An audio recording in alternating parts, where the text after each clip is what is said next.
Hi, and welcome to another episode of Hot Takes with me, the Silver Fox. And I've got a little bit of humour today, a bit of irony, just something that caught my eye and made me laugh. And it's all to do with His Eminence, the Pope. And he has been pontificating. That's his job, I suppose. And saying that people who live in the past and traditionalists and things cannot change to meet the changing world. And this is the Pope. Anyway, have a look at the article and then we'll just laugh at him. Right, so don't forget that the Pope is a very old man who lives in a palace in Rome surrounded by Renaissance art. He sits on a huge throne, is attended to by cardinals who wear red dresses, and is guarded by the Swiss Guard who wear uniforms designed by Michelangelo. Just picture this. Then picture what he's saying. Pope Francis slams traditionalism as dead memory.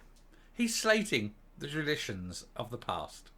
Pope Francis has once again criticised traditionalist Catholics as woefully stuck in the past and dangerously opposed to change.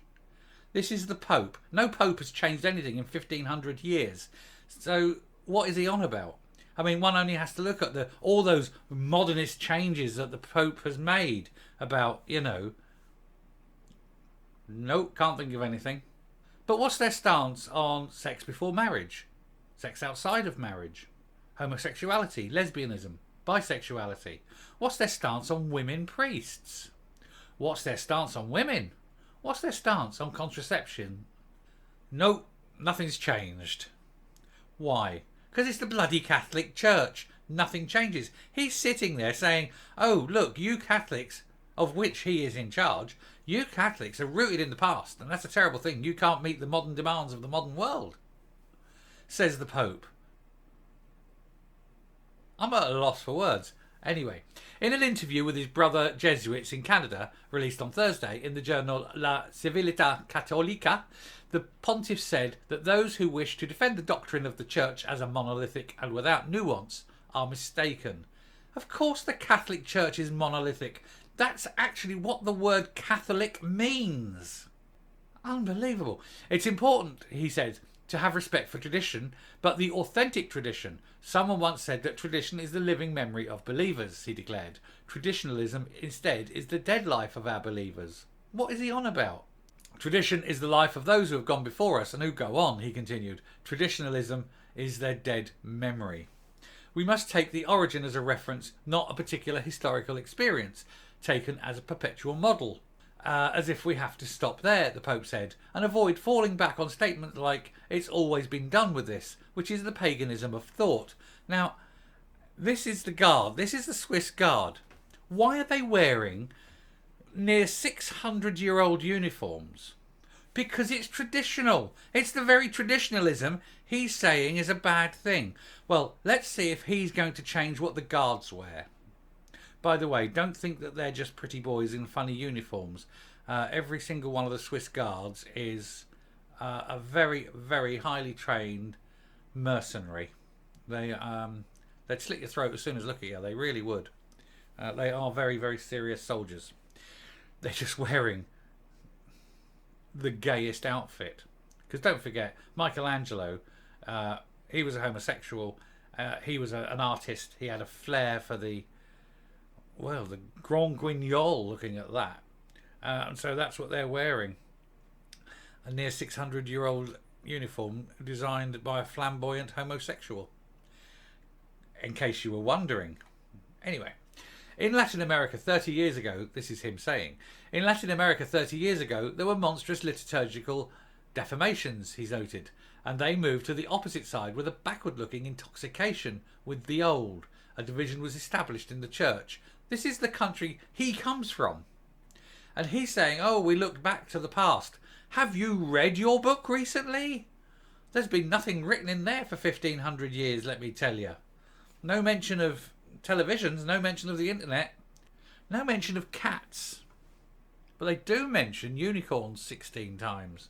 It's a very weird book. Anyway, this intoxication continues even today, the Pope stated, as evidenced by opposition to his apologies for the Church's treatment of Indigenous Canadians in the residential school system. Of course, there's no point hiding it. There are some who work against healing and reconciliation in a society as in the church, he said. Even last night, I saw a small traditionalist group protesting and saying the church is something else. Well, this church is something else. I only know that one of the worst enemies against the unity of the church and of the episcopates is ideology.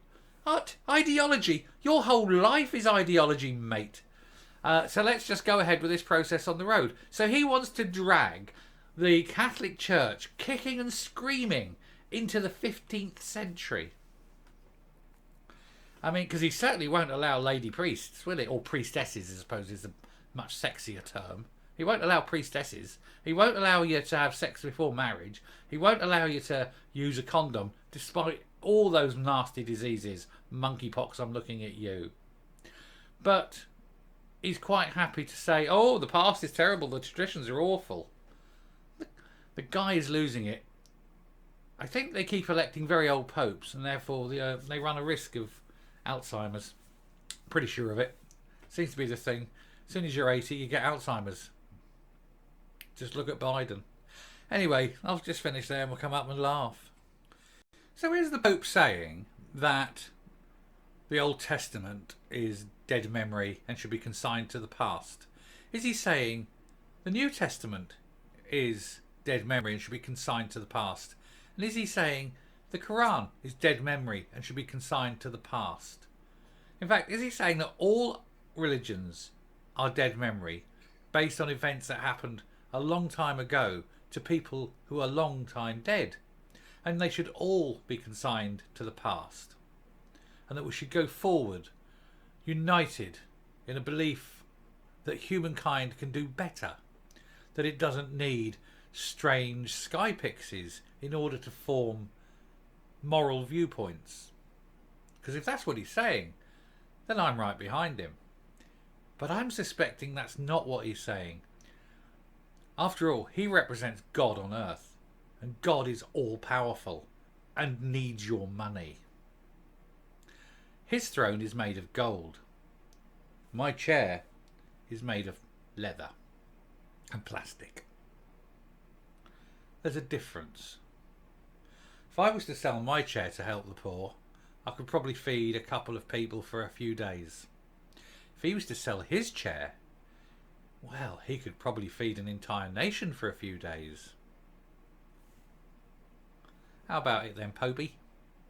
Gonna sell your chair? Or are you gonna keep it for the sake of tradition?